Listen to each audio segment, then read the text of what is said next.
everyone, my name's Naomi, and today we're going to have some fun.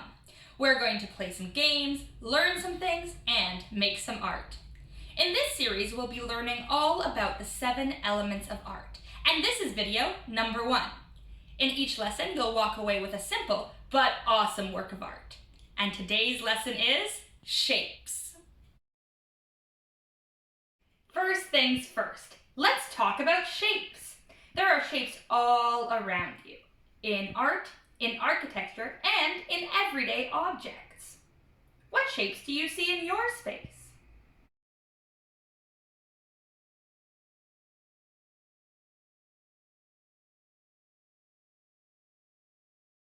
Now that you've taken the time to explore the shapes around you, we're going to make a piece of art using those shapes.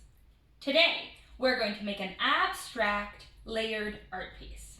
Here's an example of a professional version. Notice the circles all over and how in different angles, different shapes stand out. Also, see how the colors blend to make new colors as they overlap. Cool, right? Let's make our own version.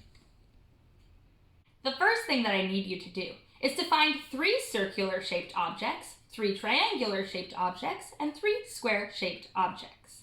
These will be used as stencils. It's best if the objects are all different sizes. For example, I have this jar lid, this speaker, and this candle.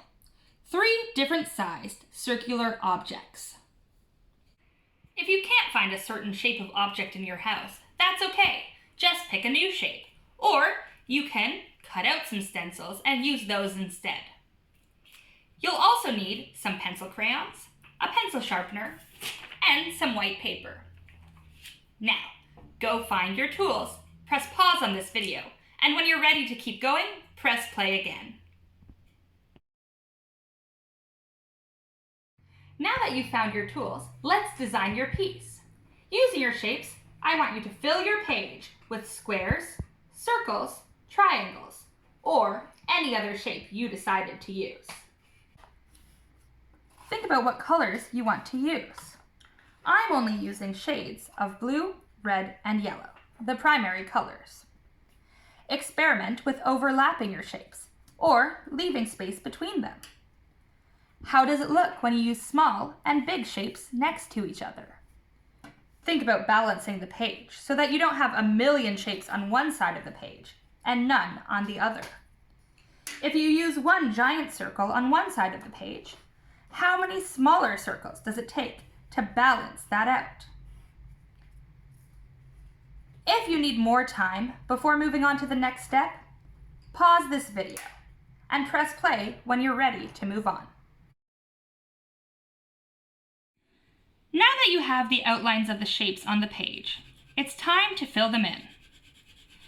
Fill in each shape completely with one color and see what new colors are created when shapes overlapped. Some tips for coloring with pencil crayons. Use the side of the pencil, not the tip of it, and try to keep your lines going in one continuous direction. Try not to switch directions while you're coloring in. Don't worry about pressing too hard. For this project, it's okay if your pencil is not so dark. The white space between your pencil crayon helps us see what new colors are created when your colors are overlapping. If you need more time to finish, press pause on this video. And when you're ready to move on to the final step, press play, and we'll keep going. Now I challenge you to try again, with shapes in different places, or with different mediums, like marker, or watercolor paint. Get creative. Try using different shapes. Or maybe you want to try using only one shape. Make a whole one using circles. I don't know, but I'd love to see.